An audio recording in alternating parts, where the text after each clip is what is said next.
Buenos días a todos. Espero que me estén escuchando bien. No voy a encender la cámara para no gastar más pulsos. Buen día. Somos demasiados en línea, así que bueno, vamos a tratar de optimizar. La intención era empezar a las 9 justitas, pero parece que hay gente que se sigue incorporando.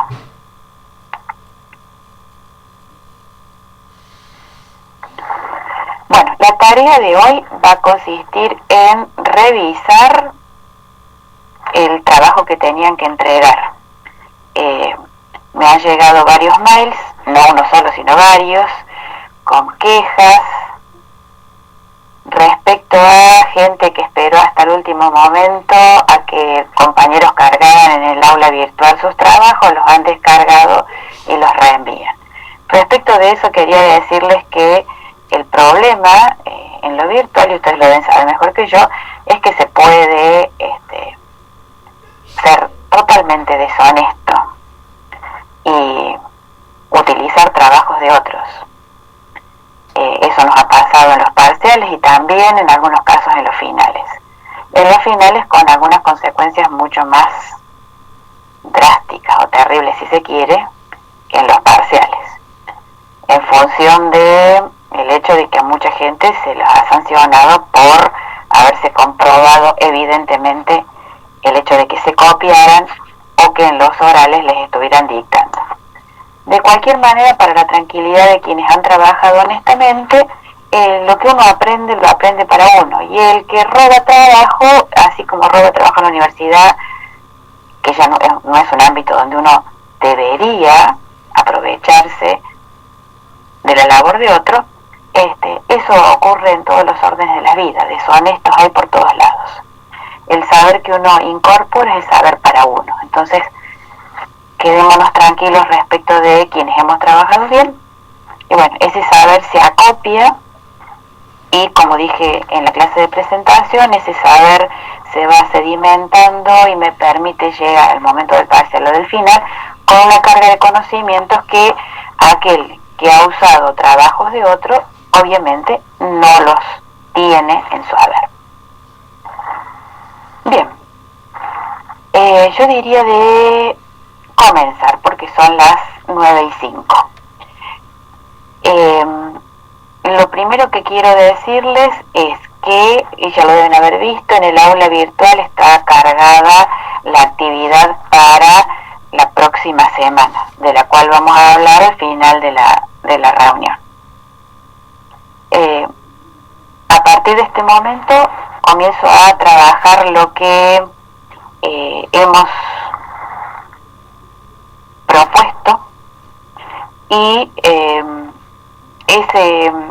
esta clase va a tener como fondo la presentación de un PowerPoint que ustedes van a poder ir viendo en sus pantallas. Ese PowerPoint ya está subido y lo pueden utilizar, lo pueden descargar efectivamente y comparar lo expuesto en el PowerPoint, con lo que ustedes han trabajado. Y a partir de la comparación entre lo que se expone desde la cátedra y lo que ustedes han trabajado, completar o formular preguntas si tienen dudas a través del aula virtual. Bien. Ya a partir de este momento voy a grabar la reunión. En estas cuestiones preliminares no, porque no tenía mucho sentido. Hay alguien que me está preguntando si voy a grabar la reunión. Sí, las voy a grabar. Porque por ahí he recibido también algunos mails en los cuales me comunican que se superponen los horarios de trabajo con los horarios de cursada. Así que bueno, vamos a proceder a grabar la reunión. Listo, iniciar.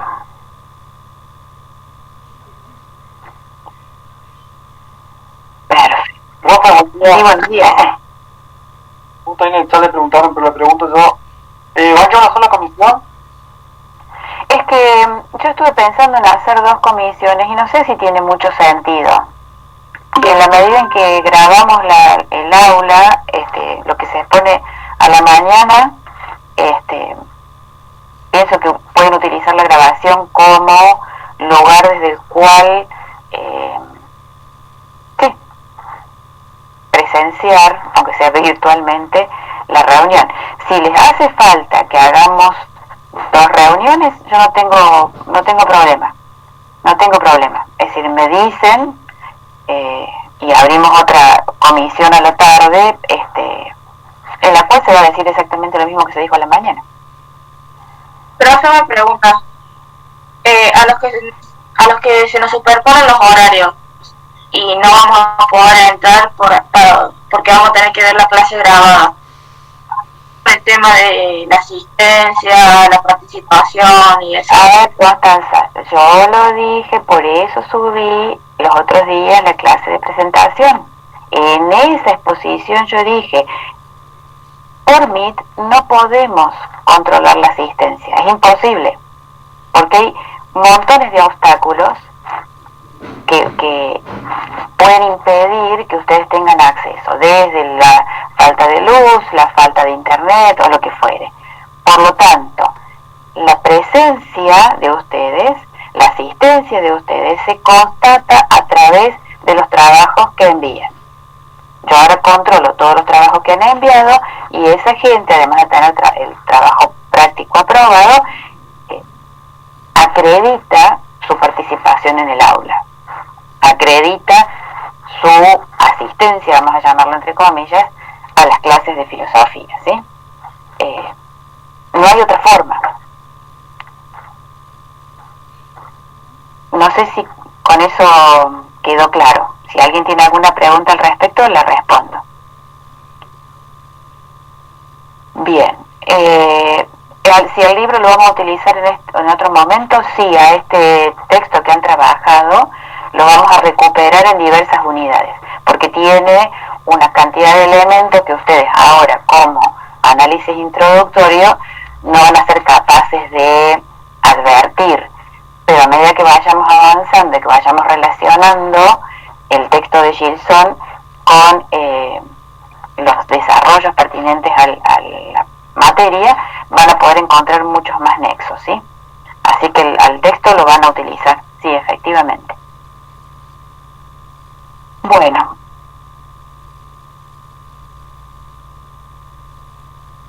Dice, profe, una consulta. Dijo que las actividades eran para la semana que viene, pero en la primera clase nos dijo que nos íbamos a ver cada 15 días. No dije que nos íbamos a ver cada 15 días. Dije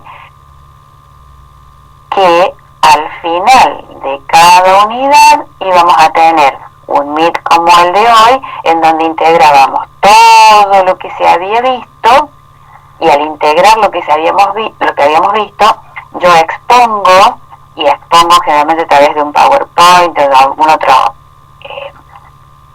recurso didáctico, de manera que ustedes puedan comparar lo expuesto en clase con lo que ustedes han trabajado, ¿sí?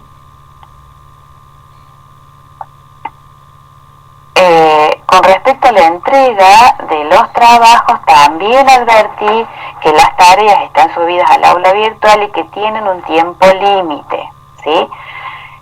Deben ser cargadas en el aula virtual y solamente cuando hay un justificativo extraordinario, entonces las pueden mandar por mail a mi correo personal.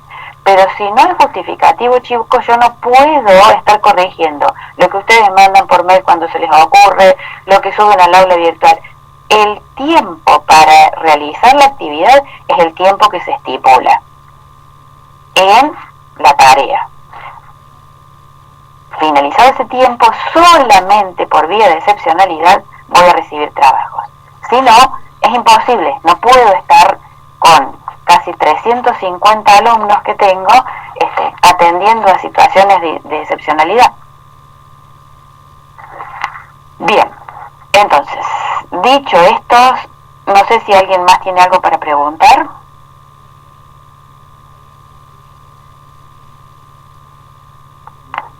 Bueno, entonces, comenzamos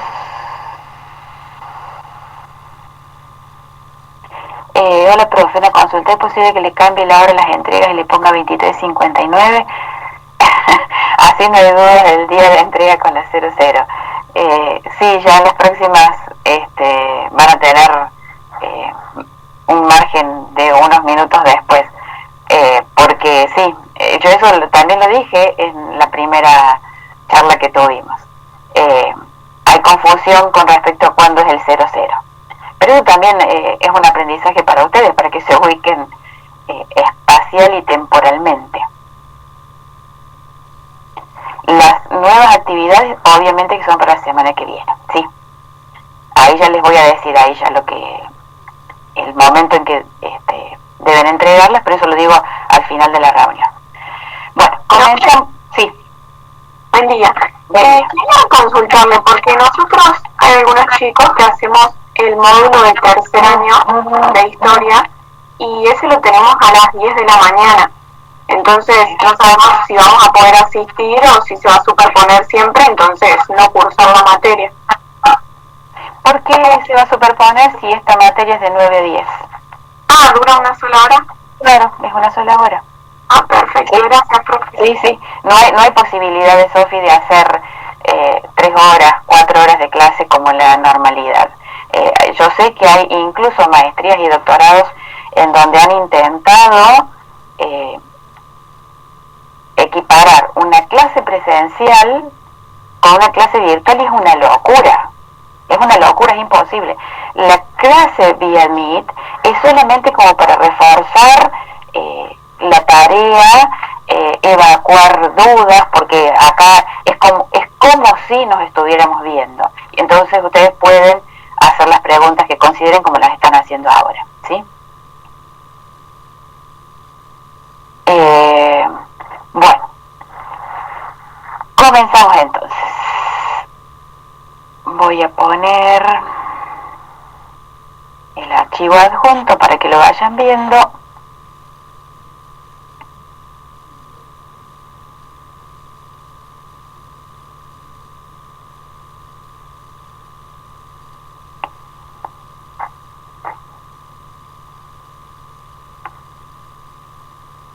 Bien, entonces, la obra que tenían que trabajar, el título de la obra es De Aristóteles a Darwin y vuelta. Quiere decir entonces que el autor va a arrancar en su análisis desde la filosofía de un filósofo del siglo IV a.C., y va a hacer un recorrido desde esa filosofía antigua, filosofía griega, filosofía aristotélica, hasta la filosofía que propone Darwin, filósofo moderno, si es que se pudiera decir acerca de Darwin que es un filósofo. No sé si Darwin admitiría eso, tampoco Gilson pretende decir que Darwin sea un filósofo. Lo que Darwin realizó a través de su obra fue, en cuanto científico,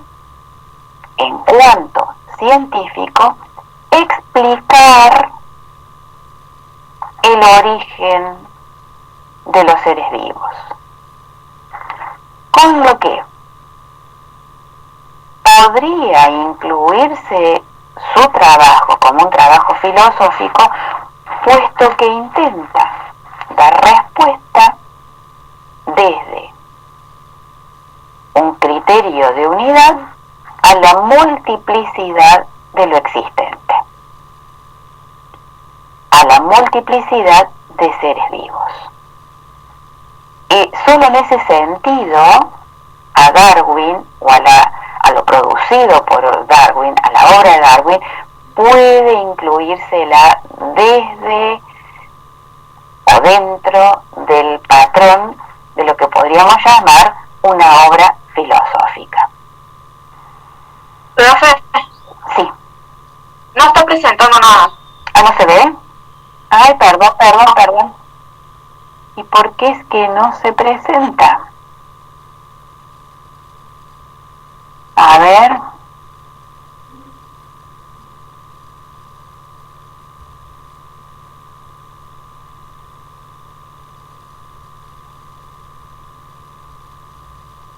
¿Allí lo pueden ver? No.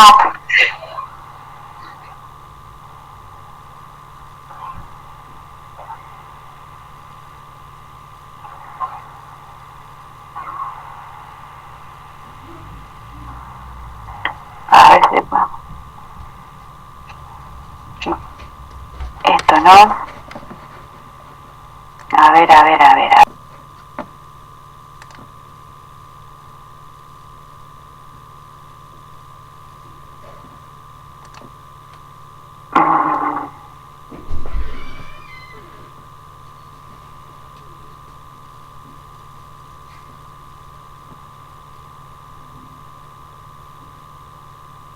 ¿Ahora lo ven? Sí, profe. Ahora sí, perfecto, perfecto, perfecto. Me faltaba darle un clic que se ve que me olvidé. Bueno, ¿por qué desde Aristóteles y por qué hasta Darwin, sí? La propuesta de Gilson decía, va desde Aristóteles a Darwin y vuelta. Quiere decir que comienza con Aristóteles, va a hacer un análisis de lo que es la biofilosofía hasta Darwin y va a dar una respuesta desde Aristóteles. Por eso dice, entre paréntesis, y vuelta. Bien. Respecto de los datos de la obra, era una de las tareas que ustedes tenían que hacer. ¿Quién era el autor? ¿Cuándo se había editado? ¿Y cuál era la editorial? Esa tarea que les di, que les asigné, es para que ustedes se acostumbren a... denme un segundito. Les iba a pedir, por favor, que cuando tengamos clase traten de unirse en horario, porque si no es imposible estar agregando gente mientras uno está exponiendo la clase. Decía entonces, esa primera tarea es para que ustedes se acostumbren, cada vez que utilicemos una bibliografía determinada, ubicar en esa bibliografía el autor, la editorial y la fecha de edición, porque eso les va a permitir conocer a ustedes qué bibliografía es la pertinente para cada una de las unidades de desarrollo del programa. Bien, la pregunta que tenían, o la actividad que tenían a continuación de esta primera, que era ubicar el texto, consistía en establecer cuál era el tema de la obra de Gilson. Y el tema corresponde a lo que es el subtítulo de la obra. El tema que se trabaja en esta obra de Gilson es un ensayo, es un trabajo de investigación acerca de lo que son algunas de las constantes que aparecen en biofilosofía. Luego tenían ustedes que buscar lo que significaba la palabra constantes y cuáles eran esas constantes en la biofilosofía. Esas constantes en la biofilosofía Gilson las desarrolla en lo que corresponde al capítulo 6 de su obra. Bien, vamos entonces a al primer contenido. Gilson dice en esta obra que la finalidad, la noción de finalidad, la noción de causa final, es una noción no exitosa. O, dice Gilson también, respecto de la cual se ha desarrollado cierta hostilidad. ¿Por qué la noción de finalidad es no exitosa, es una noción hostil? ¿Cuáles son las causas por las cuales se rechaza esta noción? En primer lugar, porque la noción de finalidad está asociada con la noción de un Dios providente. ¿Qué significa esto? Que en otra ciencia, que es la teología, existe la posibilidad de probar la existencia de Dios a partir de la finalidad en el mundo. Esto que les ser difícil de entender, lo vamos a ver específicamente cuando veamos la unidad 3, lo correspondiente a San Agustín y a Santo Tomás específicamente. Santo Tomás desarrolla algunas vías de demostración racional acerca de la existencia de Dios. Una de esas vías es la vía de la finalidad. A partir de la Edad Moderna con Descartes, la teología dejó de tener la importancia que como ciencia, como conocimiento, había tenido durante la Edad Media. Descartes se propone separar todos los argumentos que son absolutamente racionales de los argumentos teológicos. Y esto es un error propiamente cartesiano. Descartes entendió que la noción de finalidad estaba sí o sí ligada a la noción de teología. Y a partir de ahí dijo, bueno, siendo la noción de finalidad una noción teológica, no la vamos a considerar más en la filosofía. A partir de ese momento se comienza a profundizar este rechazo con respecto a la noción de finalidad. Esto es, la noción de finalidad no es exitosa, es una noción hostil, porque se desea proteger una explicación netamente científica. Sin embargo, para Etienne Gilson, la finalidad no es una noción científica, pero sí es una noción filosófica. Y es, dice Gilson, inevitablemente filosófica. Y constituye una constante de la biofilosofía o de la filosofía de la vida. En esta obra que analizamos, Gilson se va a dedicar durante muchas páginas que ustedes arduamente han tenido que abordar y leer. En esas páginas, Gilson intenta probar y explicar por qué la noción de finalidad es una noción inevitablemente filosófica y constituye una constante de la biofilosofía o de la filosofía de la vida. Gilson va a decir que nuestra razón, en la medida en que interpreta la existencia sensible, concluye la existencia de la finalidad en la naturaleza. Va a añadir también que la finalidad no es científicamente demostrable. Y acá hago un paréntesis para decir que la ciencia, todo conocimiento científico, responde a uno de dos métodos posibles.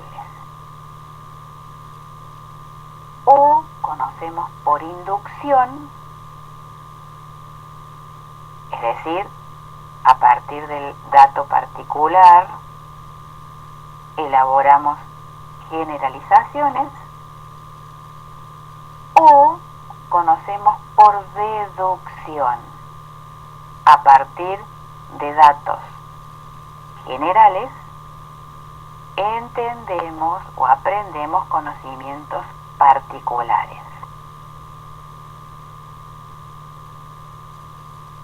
La inducción es propia de las ciencias, como por ejemplo la física, la biología, la sociología, mientras que la deducción o la demostrabilidad es propia de las ciencias matemáticas. Con lo que, al decir que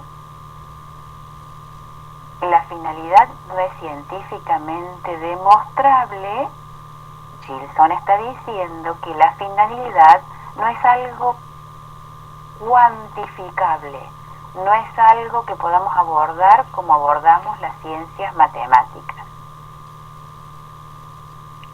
Por lo que Gilson añade inmediatamente que no todo lo verdadero necesita ser demostrado. ¿Qué está diciendo con esto Gilson? Está diciendo que no todo lo verdadero pertenece única y exclusivamente a las ciencias matemáticas. Hay otras ciencias, otros conocimientos que están más allá del ámbito matemático, que están por fuera del ámbito matemático y que aunque estén por fuera del ámbito matemático son tan posibles y pasibles de verdad como lo son las ciencias matemáticas. Concluye entonces Gilson diciendo que la finalidad es una constante de la biofilosofía que se aprende en su vitalidad inagotable. ¿Qué quiere decir con esto? La finalidad, dice Gilson, solamente la aprendemos en aquellos seres que se caracterizan por ser seres vivos. Esto es, ¿puedo aprender la finalidad en una roca? ¿Conociendo una roca? No. ¿Puedo conocer la finalidad observando el agua? No. ¿Dónde voy a aprender la noción de finalidad? La noción de finalidad solamente la voy a aprender en un ser vivo. Por lo tanto, una planta, un perro, un caballo, un hombre. Solamente allí puedo aprender la noción de finalidad.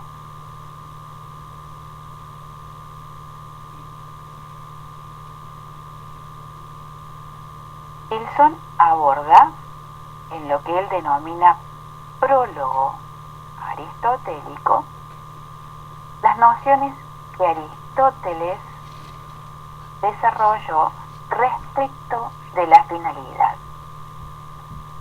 Y dice, Aristóteles consideró la ciencia y la filosofía de modo diverso a las consideraciones contemporáneas. Esto es, Aristóteles maneja una noción de ciencia y una noción de filosofía totalmente diferente a la que nosotros o a lo que nosotros entendemos por ciencia o por filosofía. Aristóteles desarrolla o toma en consideración lo que él denomina filosofía de la naturaleza. ¿Qué es la filosofía de la naturaleza?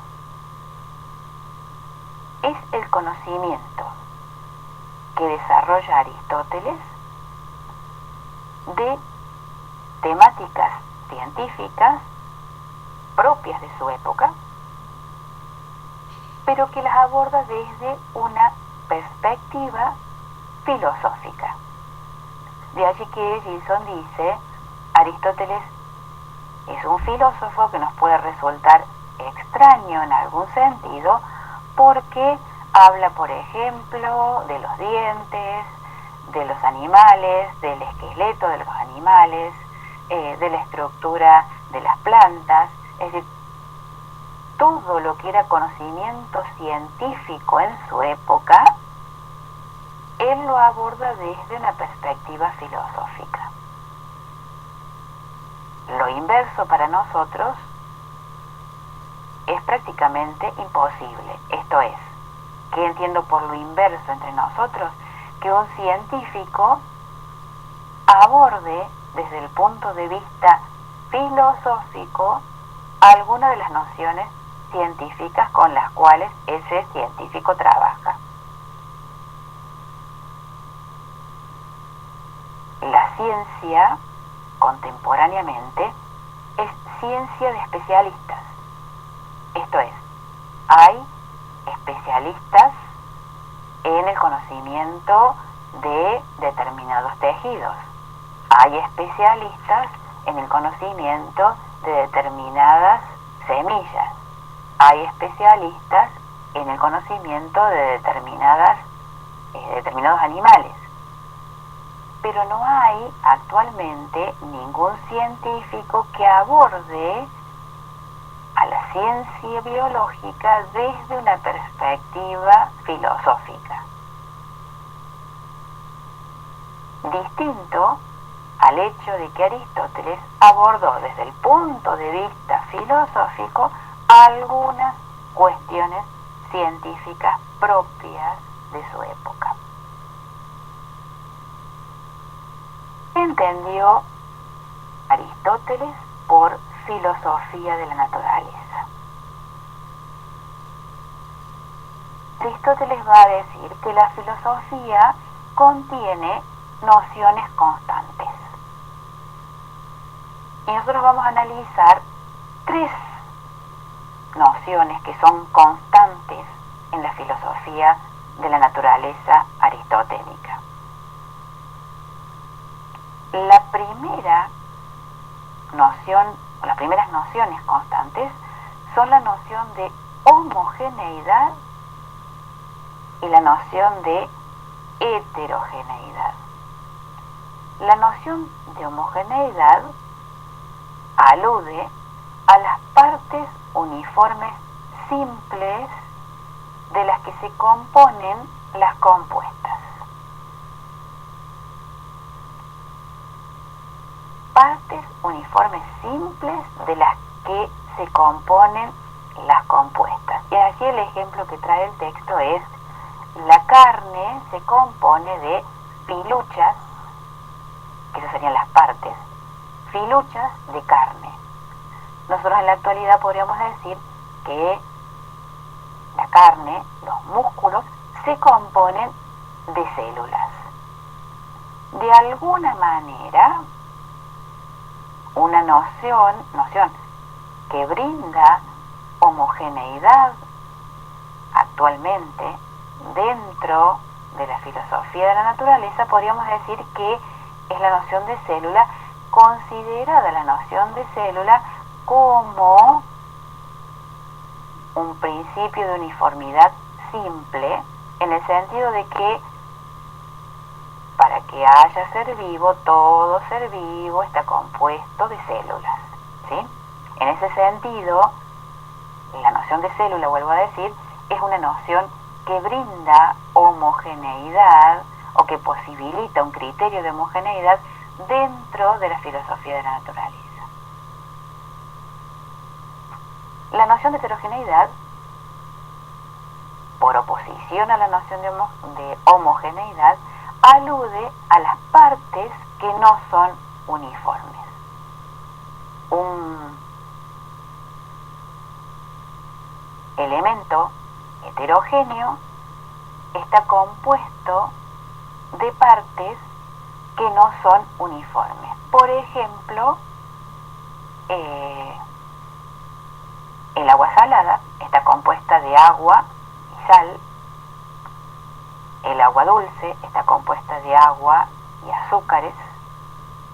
El agua en sí misma podemos considerarla compuesta de oxígeno e hidrógeno, o compuesta de oxígeno, hidrógeno con presencia de minerales. Todo lo que está compuesto de elementos que no son uniformes constituye un elemento heterogéneo. Entonces, retomando, la noción de homogeneidad, la noción de heterogeneidad, son las dos nociones que aparecen de modo constante en la filosofía de la naturaleza. Otras nociones constantes tienen que ver con la consideración respecto de la formación de los animales.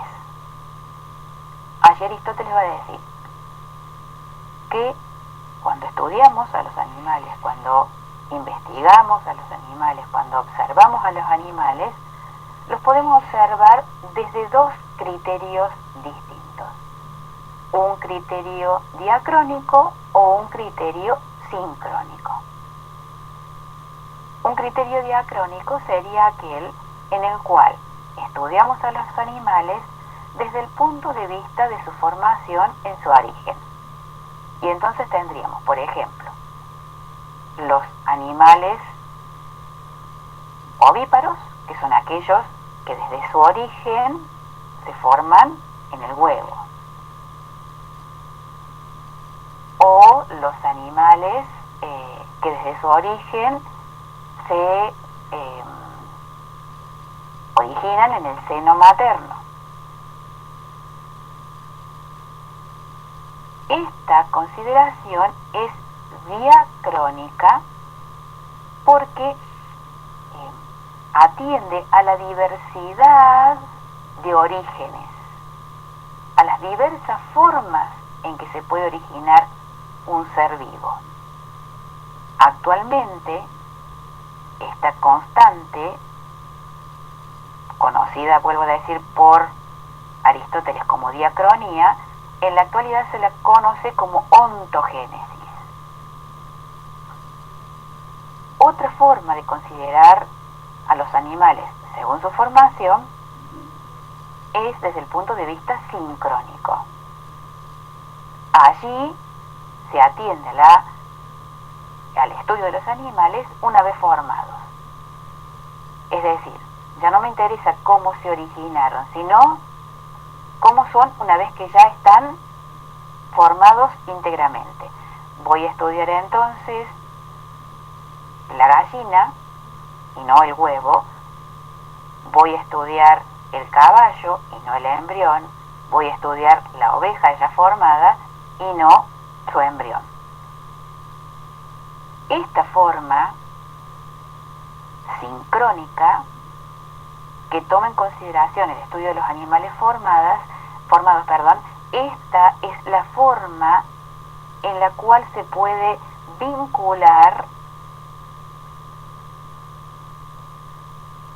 el estudio, la investigación acerca de los animales con la noción de finalidad de la que hablaba Aristóteles. Bien, la tercera constante dentro de la filosofía de la naturaleza es la noción de causalidad. Aquí, cuando veamos Aristóteles, allá por los primeros días o mediados de mayo, la noción de causalidad es una noción central en la filosofía aristotélica. Aristóteles distingue 4 causas que explican los entes naturales. Esas 4 causas son la causa material, la causa formal, la causa eficiente, también llamada causa motriz, y la causa final. Para que ustedes lo entiendan, voy a tomar como ejemplo en la constitución o estructura de un caballo. Si abordamos a ese caballo desde el punto de vista sincrónico, es decir, como animal acabado, podemos decir que hay 4 causas que explican a ese animal. La materia o estructura de la que está constituido, esto es, carne, huesos, tejidos, tejidos nerviosos, etcétera. Causa material. Y otra causa que lo explica es la causa formal. A un caballo lo conocemos como un cuadrúpedo equino. La causa motriz o la causa eficiente que explica ese caballo formado sería el macho y la hembra que dieron origen a ese caballo formado. La finalidad la advertimos o la aprendemos mirando a la perfección de ese animal. Y ustedes me van a decir, bueno, ¿qué sería la causa final? Y la causa final de un caballo sería lograr el animal más perfecto en cuanto a su alzada, en cuanto a su estructura, en cuanto a su resistencia, en cuanto a su agilidad, de modo tal que la causa final toma en consideración el punto final del movimiento, esto es, del cambio que se dio en ese animal desde el momento en que se originó el huevo o cigoto, luego de la fertilización del óvulo y el espermatozoide que hereda de sus padres. Esto es, la causa final se advierte, vuelvo a decir, desde el huevo o cigoto que dio origen a ese animal hasta la perfección acabada de ese animal. Ese punto final, ese movimiento, ese devenir, dio origen a una estructura heterogénea, decíamos, compuesta de carne, huesos, cartílagos, tejido nervioso, etcétera, etcétera, que fueron originadas para algo, con vistas a algo. Esto es, si ese caballo tiene las condiciones propias de un caballo apto para trabajar, la causa final perfecta, acabada, sería el caballo con todas las cualidades que lo hacen un animal apto para el trabajo. Si la causa final estuviera vista en relación a un caballo de carrera, ese caballo adquiriría su perfección cuando ha adquirido la fuerza o la energía propia necesaria para ser un caballo capaz de competir en carreras. Esto es, una constante en la filosofía de la naturaleza es la explicación a partir de las causas y dentro de la consideración de las estructuras heterogéneas vivas, la finalidad es una de las causas, va a decir Aristóteles, que explican el porqué de la existencia de la noción de fin como una constante al interior de la filosofía. La causa de la heterogeneidad en la estructura de ciertos seres, va a decir Aristóteles, es la vida. ¿Hasta allí me van entendiendo?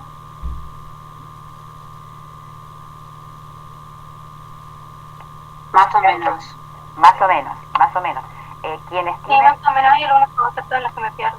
Bueno, en esas cositas en las que se pierden, hagan, si tienen una hojita al lado de ustedes, que es lo que yo siempre aconsejo, vayan anotando preguntar por, ¿sí? Cuando terminemos la exposición, hacemos todas las preguntas que consideren pertinentes.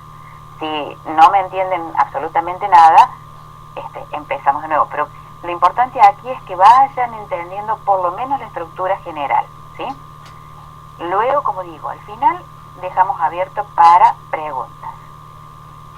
Bien. Entonces, dejamos en la causa de la heterogeneidad en la estructura de ciertos seres es la vida. La pregunta es, ¿qué es la vida? La vida, va a decir Aristóteles, es a la vez causa y efecto. Pero, va a decir Aristóteles, es causa tomada en relación a un término. Y ese efecto tomada en relación a otro término. La vida es causa respecto del origen. La vida de el caballito del que veníamos hablando, tomada desde la perspectiva del origen, fue causada por un caballo macho y una yegua hembra, ¿sí? Esto nos permitió espermatozoide, óvulo, generación del huevo cigoto. Pero también la vida es el fin al cual aspira ese embrión ya formado. Por lo tanto, ese embrión que se formó, vuelvo a decir otra vez, a partir de un espermatozoide y un óvulo, ese embrión tiene como fin llegar a la formación de un caballito acabado, que es el animalito que nace y que después crece y que después se desarrolla hasta alcanzar su perfección, pero que al final esa vida tiene un término, un fin, se acaba, muere. Entonces, la vida, dice Aristóteles, es causa y efecto, pero tomada en relación a distintos términos, en relación al origen y en relación al fin. En relación al origen es causa y en relación al fin es efecto. Aristóteles va a decir que en este movimiento que va desde el embrión hasta el caballito en su perfección, el caballito que nace completo con todo lo que él necesita para ser un caballito perfecto, ese movimiento del embrión hasta el caballito perfecto necesita, dice Aristóteles, un punto de apoyo en lo que es fijo e inmóvil. Esto es, si bien el embrión no es lo mismo que el caballo nacido, que el caballo perfecto que ha llegado a su plenitud en su adultez, si bien el embrión, vuelvo a decir, no es lo mismo que ese caballo perfecto, hay un punto fijo que es el que fue siendo el lugar, el punto de apoyo en el cual se fueron dando todos los cambios que permitieron que ese embrión se convirtiera en un caballo perfecto. ¿Cómo se explica esto? Dice Aristóteles. Y porque hay partes que actúan sobre otras partes. Y lo vemos desde la concepción. Hay un espermatozoide que actúa, que es una parte, que actúa sobre un óvulo. Esa parte que actúa sobre otra parte, el espermatozoide sobre el óvulo, generan una nueva parte que es el embrión. Ese embrión va multiplicando sus células, eso ustedes lo saben mejor que yo.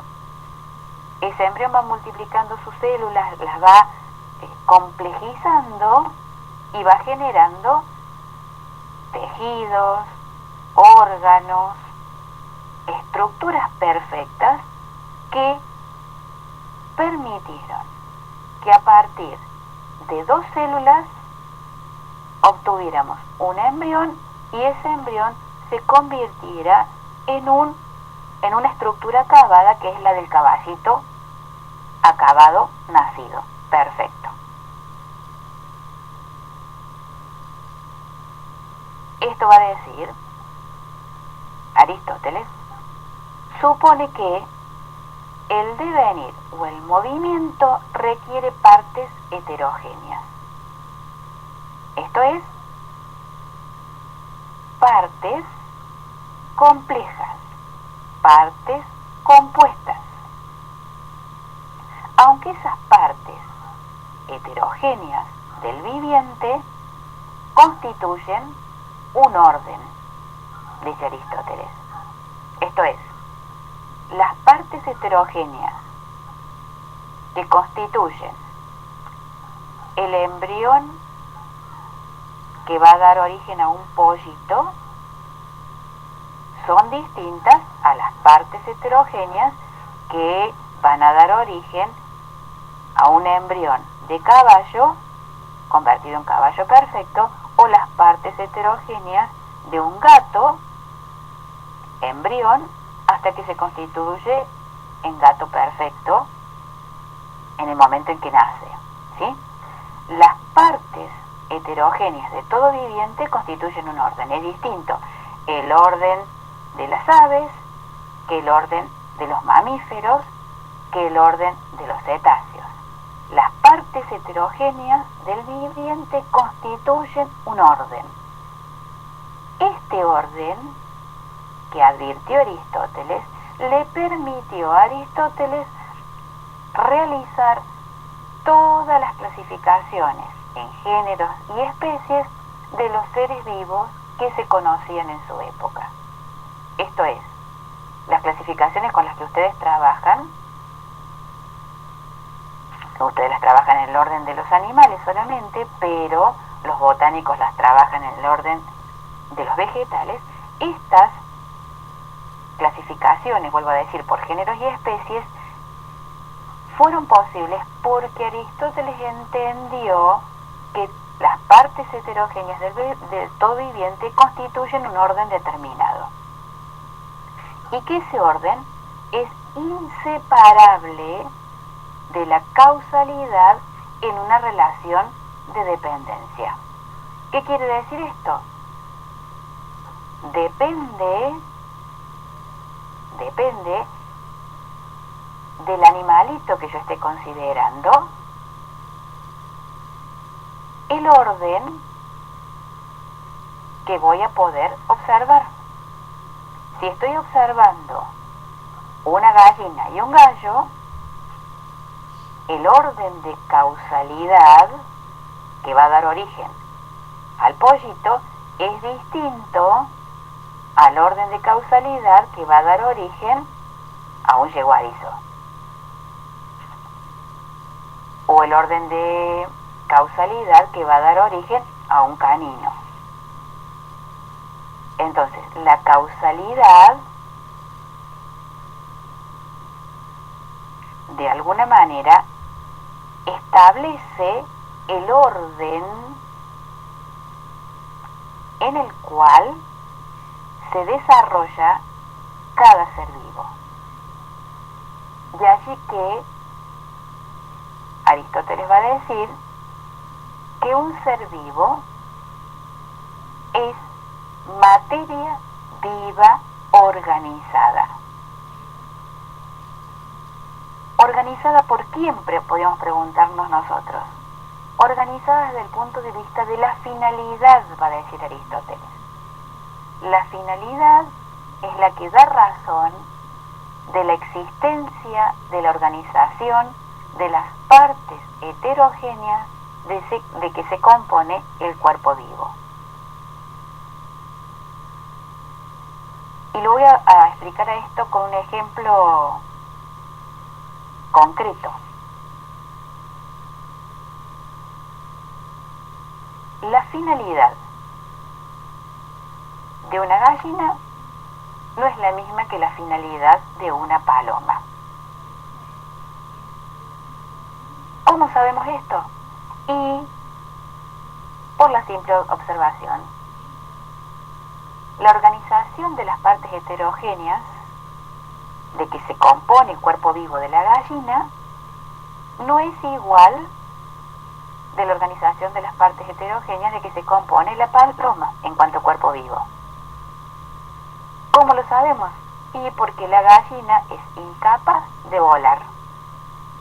La disposición de sus alas es distinta a la disposición de las alas de la paloma. ¿Por qué se disponen de forma distinta las alas de la gallina que las alas de la paloma? Porque la finalidad que cada una de esas aves, aunque ambas, gallinas y palomas, constituyan el género de las aves, la finalidad, vuelvo a decir, que dan razón de su existencia, es diferente en unas y en otras. Otro ejemplo sería, dentro de los mamíferos, a ver, vamos a tomar un ejemplo extremo. Un perro y, se me fue el nombre de los animalitos típicos de Australia. ¿Cómo se llaman? Un canguro. Bien, gracias por el aporte. Eso significa que están despiertos. La diferencia entre un perro y un canguro también tiene que ver con la finalidad. La finalidad de la cola del canguro y la cola del perro, el rabo del perro, es distinta. Entonces, la finalidad da razón de la existencia de la organización de las partes heterogéneas de que se compone el cuerpo vivo. ¿Se entiende hasta allí? En el canguro, ¿no? En el canguro, la finalidad de la cola del canguro, vieron que tiene un rabo largo y que siempre lo tiene asentado en el piso cuando él está parado. La finalidad del rabo es que el pobre canguro, dado que no es un animal que podríamos decir estéticamente muy equilibrado, es un animalito bastante desequilibrado, tiene unas patitas, unas manitos muy cortas, unas patitas muy grandotas y su cuerpo es grande. Entonces, como se apoya en dos patas y no en cuatro, cada vez que se detiene en su movimiento necesita la cola como punto de apoyo. En realidad su punto de apoyo constituye un trípode, sus dos patas más el rabo. El rabo en el canguro tiene la finalidad de mantenerlo en equilibrio cuando cesa en su movimiento, cuando está quietito. Mientras que la finalidad del rabo en un perro es totalmente distinta. El perro no necesita de su rabo para poder mantenerse en equilibrio, ¿sí? El perro utiliza su rabo para otra finalidad.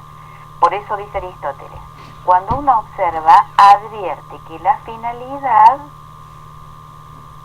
para la cual o en torno a la cual se organizan las partes heterogéneas de un cuerpo vivo, explican, dan razón, argumentan la existencia de ese elemento de esa estructura en ese cuerpo vivo.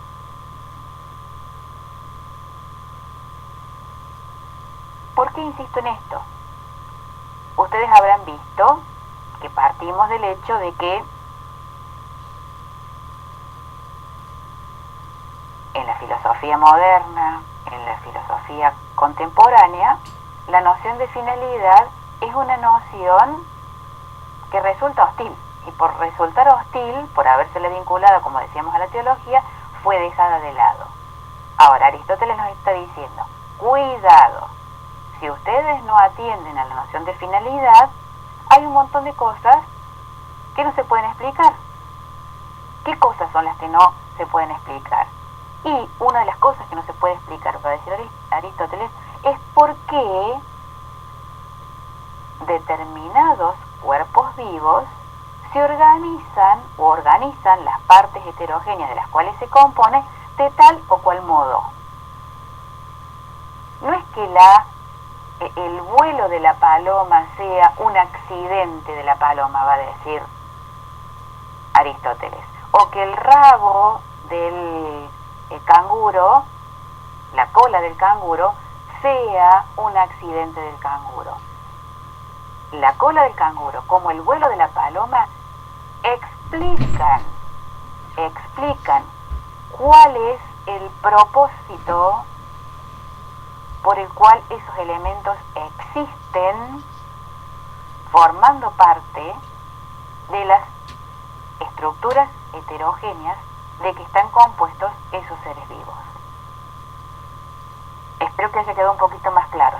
Si no, al final volvemos sobre este tema. Quedó claro, profe, gracias. Bien. Ahora, Aristóteles también se pregunta cuál es la relación entre las partes homogéneas con las partes heterogéneas. Acuérdense siempre, homogéneo, simple, heterogéneo, compuesto, ¿sí? Teniendo ese esquema en la cabecita, vamos a esto. Lo homogéneo es uniforme. Lo homogéneo no puede componerse de partes heterogéneas, porque es simple, es la estructura más simple a la cual podemos llegar en nuestro conocimiento. Y si nosotros nos preguntamos, bueno, ¿dónde percibimos lo homogéneo? ¿Dónde experimentamos lo homogéneo? Aristóteles nos va a decir que la materia es la única causa a tomar en consideración porque es aquello que es homogéneo en los cuerpos vivos naturales. Esto es, si yo busco lo homogéneo... La célula sería... Ahí está, a eso iba. Si yo busco lo homogéneo en un cuerpo, voy a ir a buscar en el orden material, por indicación de Aristóteles. Allí voy a encontrar lo homogéneo. La célula en el cuerpo vivo. La madera en todos los arbolitos.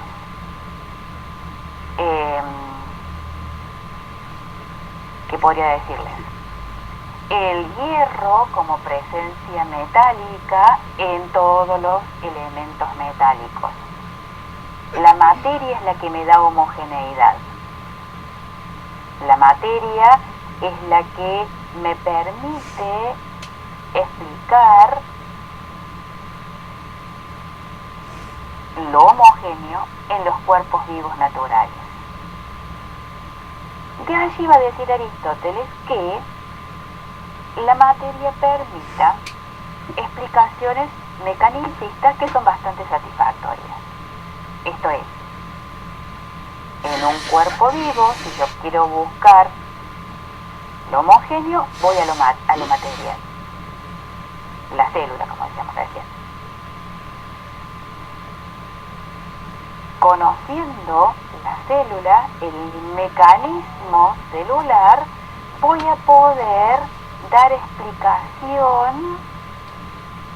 una explicación en ese ser vivo, una explicación de tipo mecanicista que es bastante satisfactoria. Esto es, y esto los que están en años más avanzados lo podrán entender un poco mejor, ustedes saben que cada tipo de célula tiene una función específica. No es lo mismo las células que integran el aparato digestivo que las células que integran los músculos o las células que integran los tejidos nerviosos. ¿Por qué? Porque funcionan de modo distinto. Ahora bien, estas células, si yo conozco la célula, el mecanismo de las células del aparato digestivo, me permite entender el funcionamiento de la célula, cómo opera el aparato digestivo. Si entiendo, conozco, aprendo cómo funciona una célula muscular, entiendo también cómo funciona el mecanismo de los músculos. Simple. Lo homogéneo es uniforme. La materia es la que brinda uniformidad. Y la materia puede conocerse en su funcionamiento mecánico. Y entonces da respuestas satisfactorias en el orden mecánico. Pero, va a decir Aristóteles, la materia no me sirve para explicar lo heterogéneo o compuesto. Me sirve solamente para lo homogéneo. ¿Por qué? Porque lo heterogéneo, y me voy al margen derecho del cuadro, lo heterogéneo es compuesto. Y por lo tanto, al ser compuesto no es uniforme. Y al no ser uniforme va a necesitar una respuesta más compleja. Va a atender a cosas, a entes que necesitan una estructura. Y las estructuras no se explican solamente por causas materiales. Y añado aquí, aunque aquí en el cuadro no está, las estructuras se explican por causas finales, va a decir Aristóteles. Bien. Simpson advierte que para explicar las partes heterogéneas, por los mismos principios que estudian las partes homogéneas, puede correrse el riesgo de dejar sin explicación deliberadamente la heterogeneidad de lo heterogéneo. Y lo voy a decir de una forma más simple. Gilson nos está diciendo, a ver muchachos, presten atención, que si todo lo explican en el orden material, recurriendo a elementos homogéneos, si todo lo explican en el orden material mecanicista, necesariamente, deliberadamente, van a dejar fuera y sin explicación todo lo que es heterogéneo, todo lo que reconoce una estructura, todo lo que es complejo. Y en esto, ya lo vamos a ver muchísimo más adelante, allá por octubre más o menos, está, sin quererlo, una respuesta a Marx. Marx intentó explicar, y los postmarxistas hacen lo mismo, explicar todo en el orden material. Gilson está diciendo, si explicamos todo en el orden material, estamos dando una respuesta homogeneizante y estamos dejando de lado todo lo que es heterogéneo, todo lo que es complejo, todo lo que es parte de una estructura. ¿Cómo lo heterogéneo, desde el punto de vista de la causa material, no se puede explicar? Todo aquel que apela a una causa material para explicar las estructuras necesariamente va a tener que recurrir al azar, la suerte, las coincidencias accidentales. Esto es, va a dejar sin una explicación racional todo aquello que responde en cuanto a estructura a lo que es previsión, designio y fin. Lo propio de la estructura heterogénea es que toda estructura heterogénea responde a una organización prevista, a una organización que responde a un designio, a una organización que responde a un fin. ¿Cómo nos damos cuenta de esto? Dice Gilson, porque en la medida en que vemos la finalidad, estamos viendo un acto. Y así ustedes tienen la imagen de las semillitas de un algarrobo. Yo puse esas porque aquí donde vivo son los arbolitos que hay alrededor de mi casa. Entonces para mí es una semillita conocida, que cada vez que la veo, o sea, solamente con ver el frutito, que sería eso marrón que ustedes perciben, sin ver los puntitos marrones más claritos que son las semillitas que están dentro del fruto, yo puedo en un acto de aprendizaje observar el fruto, observar la semilla y ver de alguna manera que allí dentro de ese fruto, en cada una de esas semillitas, está contenido un arbolito de algarrobo. Si yo esas semillitas las pongo a germinar, obtengo dentro de un tiempito un arbolito de algarrobo. Por lo tanto, dice Gilson, la finalidad se ve en el acto de aprendizaje de un ente heterogéneo, de una estructura heterogénea, en la medida en que nosotros percibimos en el fruto o la semilla contenido el arbolito que de allí va a devenir, que de allí se va a originar. Y les puse otra imagen. El hombre dotado de conocimiento puede concebir el fin aún inexistente. Si yo observo la primera imagen que tienen a su izquierda, estoy observando solamente una célula fecundada. En la segunda imagen tengo un embrión mucho más desarrollado, una estructura mucho más complejizada, y en la tercera imagen ya tengo un caballito que está bastante definido, con su cabeza, sus patas, su cola, el cuerpito que lo caracteriza. Lo que ustedes podrían percibir en cualquier, o realizando cualquier ecografía.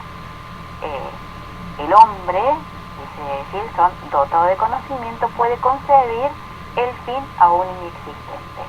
Si ustedes están revisando, haciéndole una ecografía a la pancita de una yegua y observan la primera imagen, dice, bueno, tiene un embrión. ¿Un embrión de qué? Y obviamente que no va a ser un embrión de algarrobo. Dentro de la yegua no se va a desarrollar un embrión de algarrobo. Lo que yo veo como fin, aun cuando todavía no existe en su forma acabada, es un embrión de lo que va a ser lo que presenta la tercera imagen, ¿no?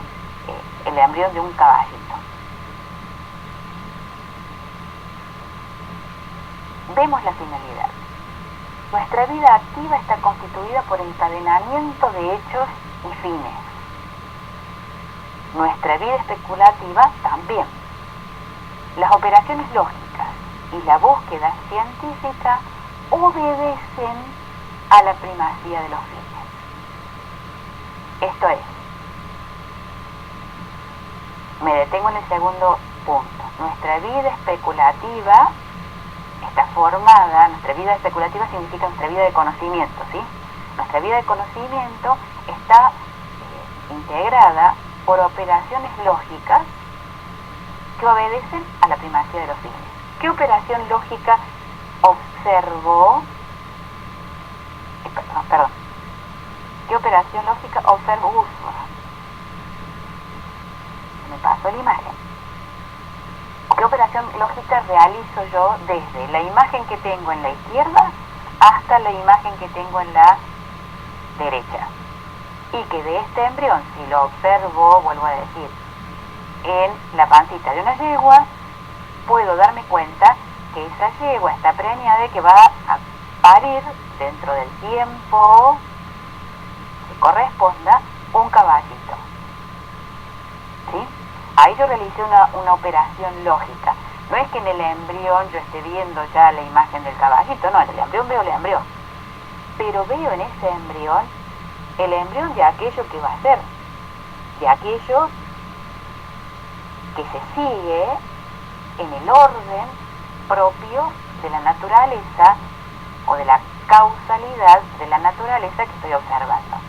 Cuando observo la panza de una hembra yegua, no estoy observando, vuelvo a decir, un fruto de algarrobo. Estoy observando un yeguarizo, por lo tanto es de esperar que esa yegua conciba un potrillo y dé a luz, a posterioridad, un potrillo. Espero que esto se haya entendido. Entonces, retomo.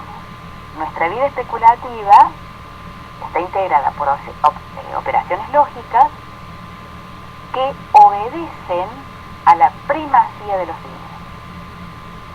En la naturaleza, los seres operan en vistas de ciertos fines. Es decir, si observamos un perro, un gato, un canguro, un fruto de algarrobo, un hombre, en todos esos seres que he mencionado, vemos operaciones, vemos acciones que se realizan en vistas de ciertos fines.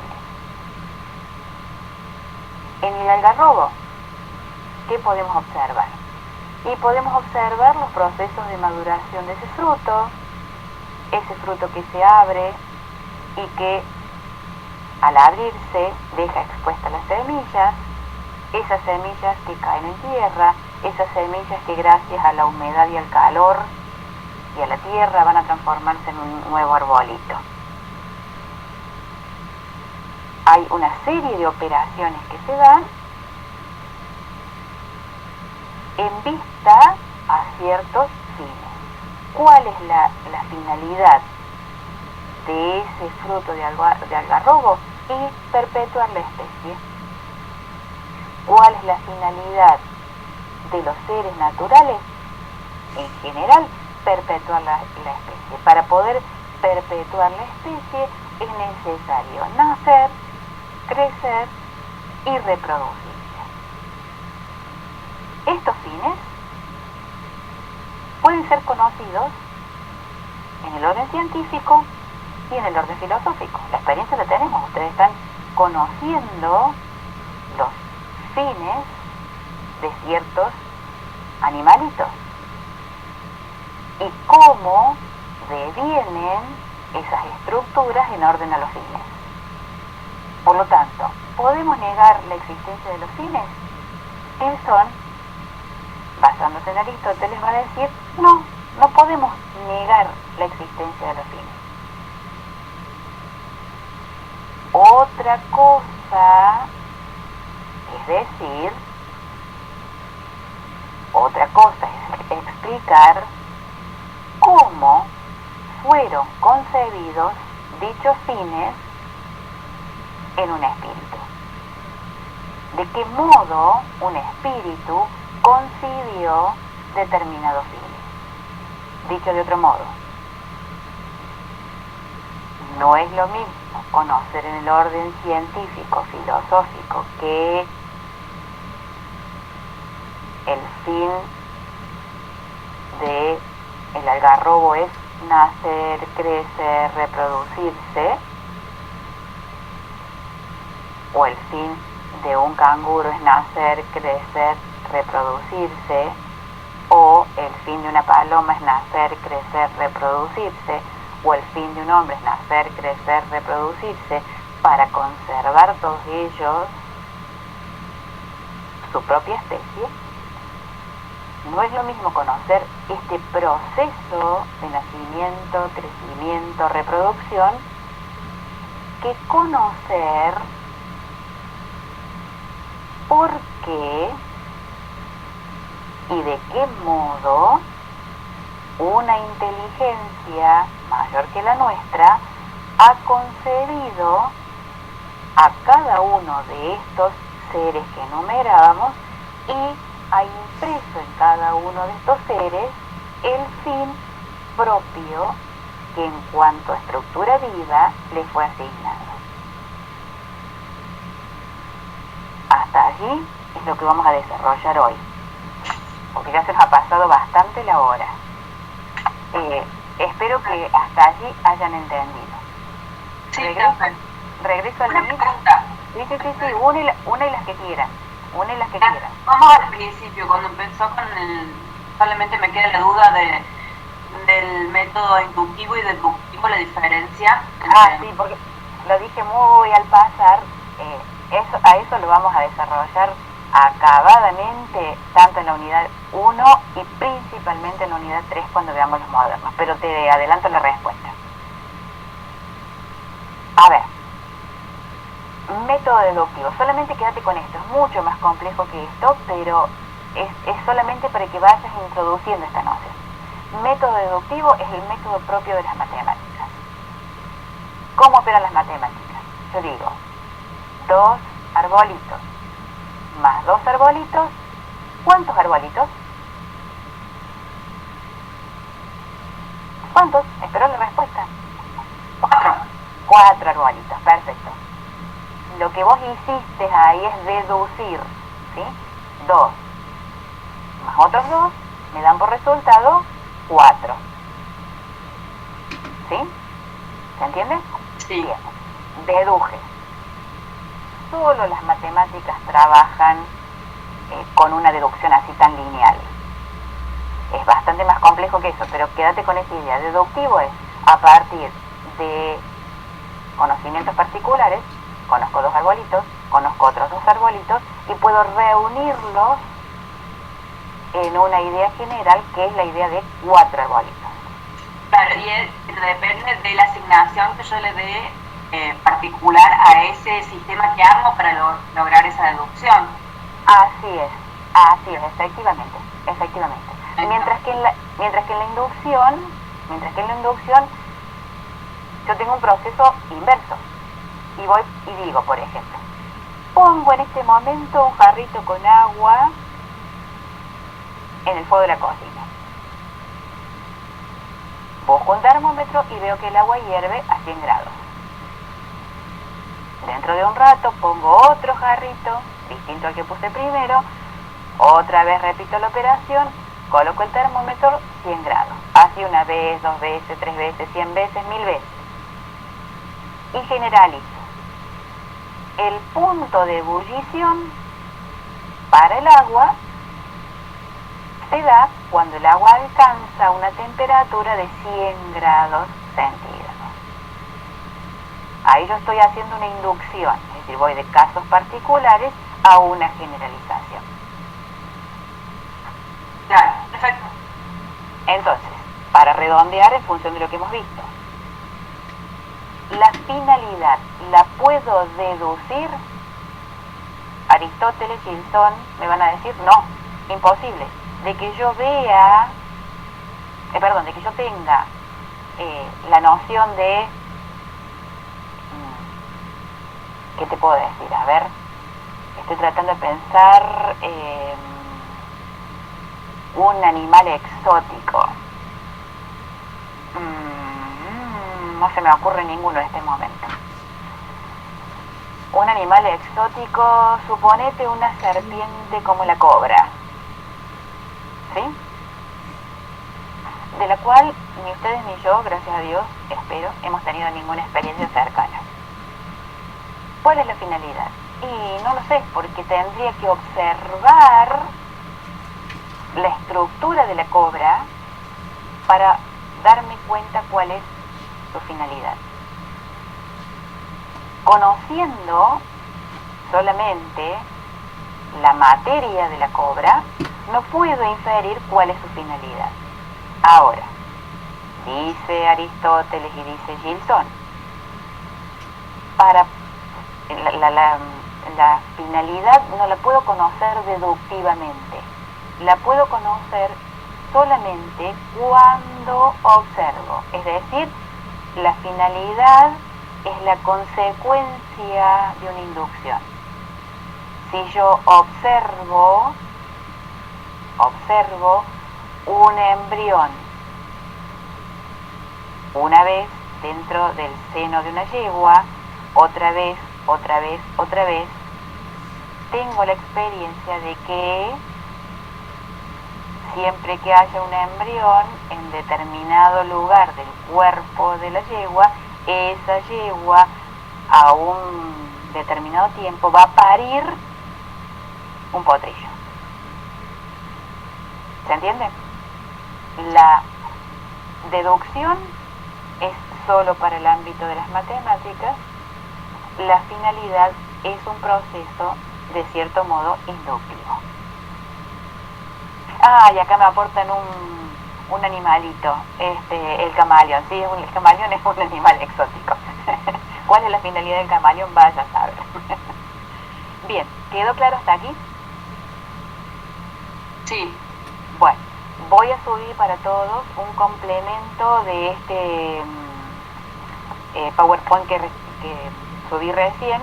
Pasa que me costó mucho cargarlo, que atiende sobre todo a detallar las constantes en la filosofía de la naturaleza, para que les quede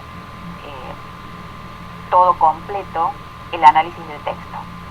Punto 1. Punto 2. Sí.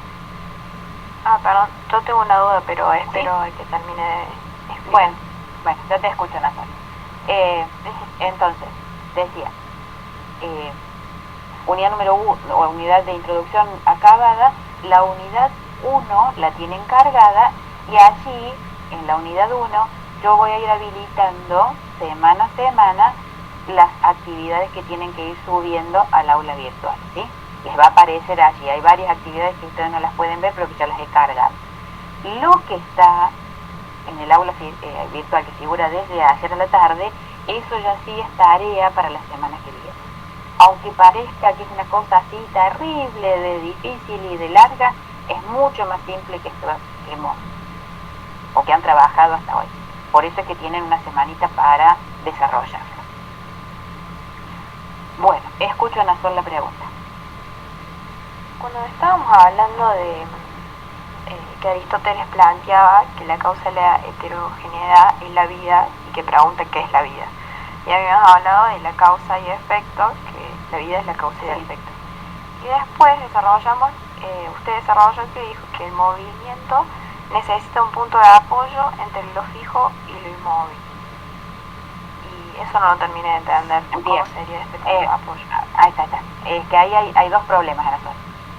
Un problema es decir que la vida es causa y efecto. Ese es un problema. Y el otro, la noción de vida asociada a la noción de finalidad. Voy al primer punto. La vida es causa y efecto. Existió un filósofo que de hecho fue el maestro de Aristóteles, que entendía a la vida como causa y efecto a la vez, que dio origen a muchas filosofías, esta forma de entender la realidad, y entender la vida como principio explicativo último, permitió a muchos filósofos contemporáneos, por ejemplo, y específicamente a Nietzsche, a tomar a la vida como un principio. Aristóteles va a decir, y eso le va a acompañar en esto, que la vida no es un principio. La vida es algo que explica a algunos seres, pero no a la totalidad de los seres.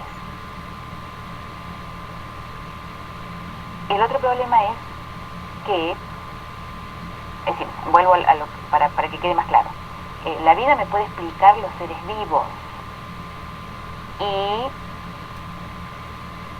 en esos seres vivos es donde yo observo la finalidad. No puedo observar la finalidad en seres no vivos, como por ejemplo las rocas. Ahí entonces aparece un problema, va a decir Aristóteles, que es relacionar la vida con la finalidad como si fueran una misma cosa. Como si fueran una misma cosa. Aristóteles va a decir, una cosa es la vida y otra cosa es la finalidad. Entonces, a la vida yo la puedo entender como desde el punto de vista de la causa de un ser. Un ser vivo da origen a otro ser vivo. Ahora, la finalidad de ese ser vivo no es lo mismo que su causa origen. Ejemplo concreto, porque son nociones muy complejas de entender estas. Que digas, Ana Sol, que tu vida se explica por la vida de tu mamá y de tu papá, que te dieron origen, no es lo mismo que decir que la finalidad de tu vida sea tu mamá y tu papá. ¿Se entiende? Una cosa es la causa y otra cosa es el efecto. Aunque la vida esté relacionada con la causa y con el efecto.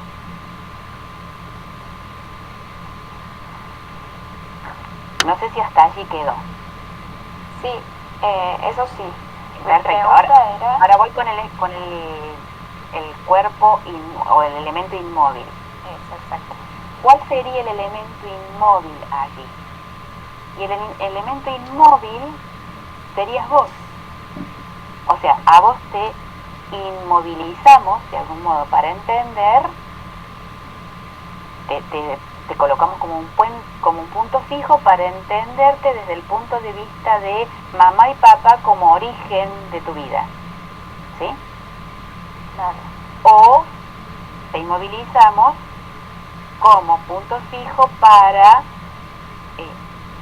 ver en Ana Sol una médica veterinaria, la finalidad de lo que vos estás haciendo.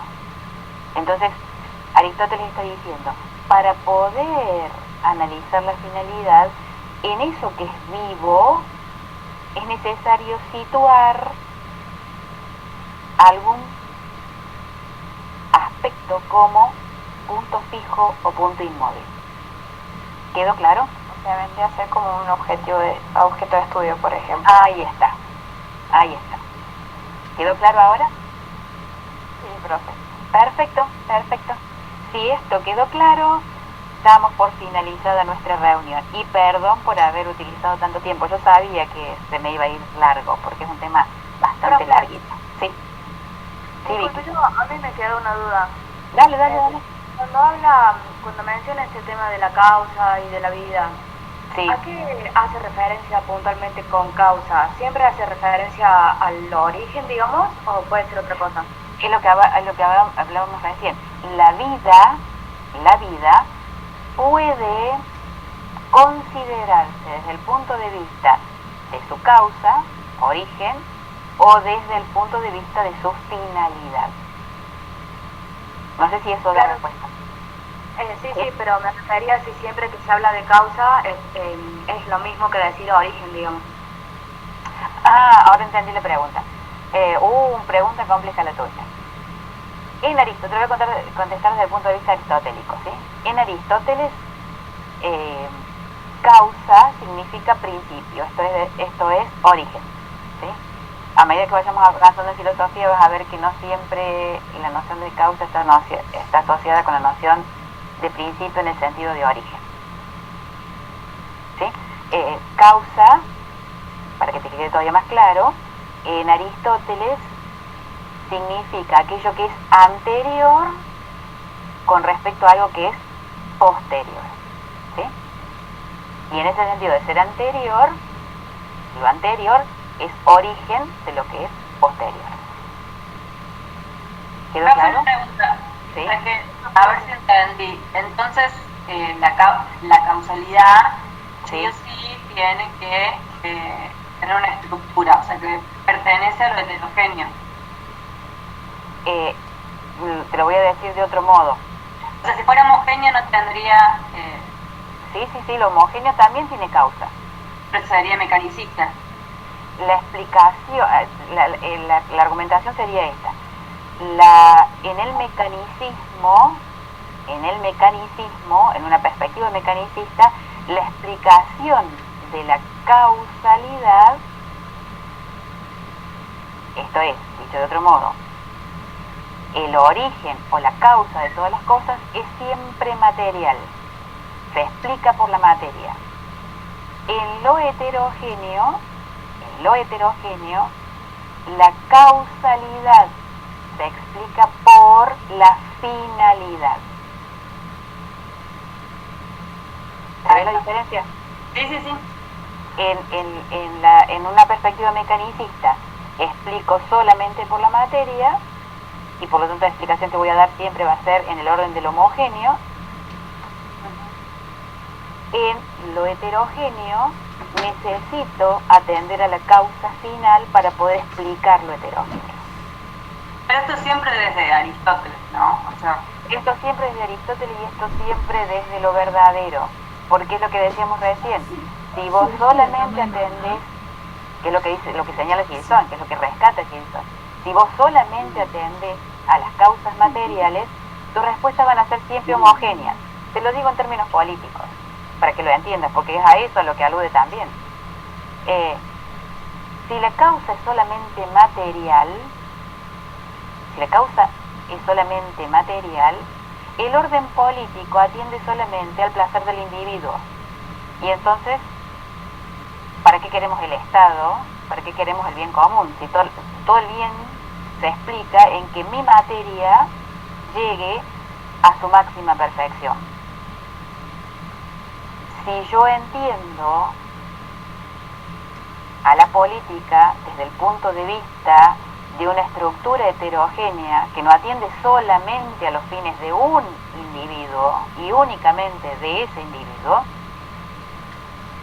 el orden atiende los fines y entonces puedo hablar del bien común. Esto es, no alcanza con que yo esté bien, es necesario que todos estemos bien. Las implicancias de este texto son muchísimas.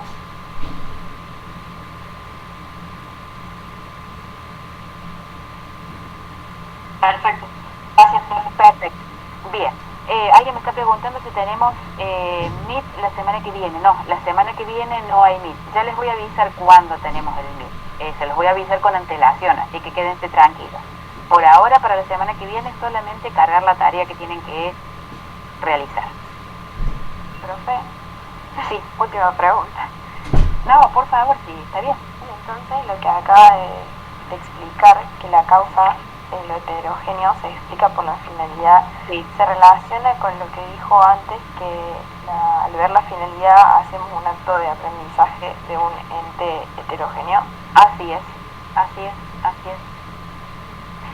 Si la finalidad no hubiese sido desplazada por los científicos y los filósofos, no tendríamos el problema de populismos versus democracia. El problema es que el abandono de la finalidad, que es un abandono erróneo, porque vuelvo a la primera diapositiva que mostré, es pensar que la finalidad se explica solamente en la ciencia teológica, y si eso fue un error garrafal de Descartes, pero no tenemos por qué seguir a Descartes en eso.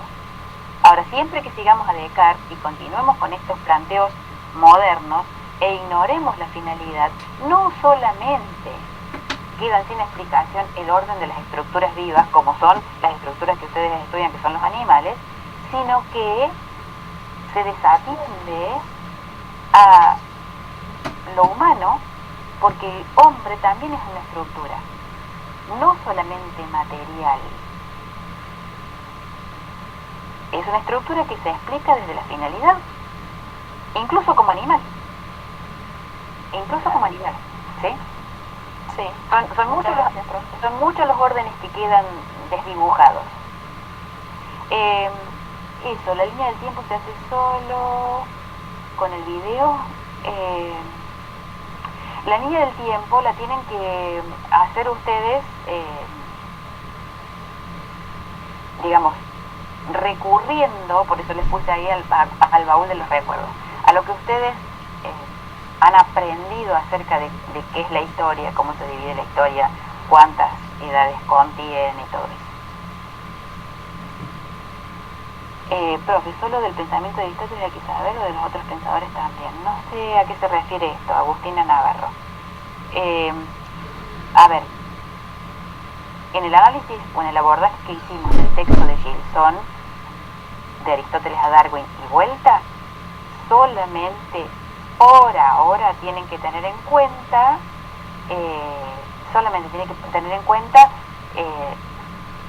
ahí me distraje, las preguntas que les señalé cuando les indiqué la actividad.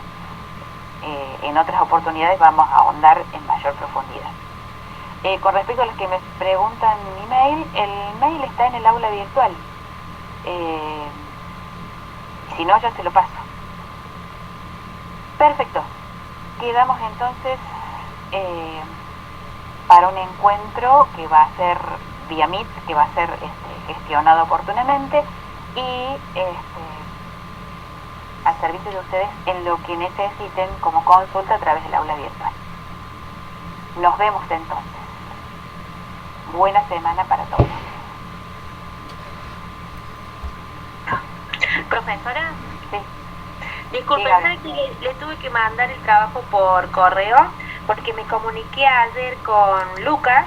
Bueno, él creo que él me atendió a la mañana y me dijo que ya me habían, porque yo me había anotado mal, en su primer momento me anoté en la sede de San Francisco, no lo vi, me y el tema que me dijo es que ya estaba todo bien, me dijo, y bueno, y ayer revisando, controlando para las clases de hoy, veo que me sigue saliendo sede de San Francisco, así que ahora ya me comunico nuevamente, porque no se lo pude mandar, no había ningún lado por donde mandarlo. Gabriela, quédate tranquila, porque yo ya tengo como vos 10 casos. Ya informé oportunamente esta mañana, hablé Sí. con Sofía Álvarez a la mañana, ya mandé a Medicina Veterinaria un mail y lo van a arreglar desde Secretaría Académica. Ah, perfecto, profe. Cualquier cosa que siga habiendo problemas, démosle tiempo a que ellos puedan solucionarlo, ¿sí? No es tan Exacto. fácil. Perfecto, sí. Muchas gracias. No, por favor. Adiós, buena Hasta semana. luego. Gracias. Buena semana.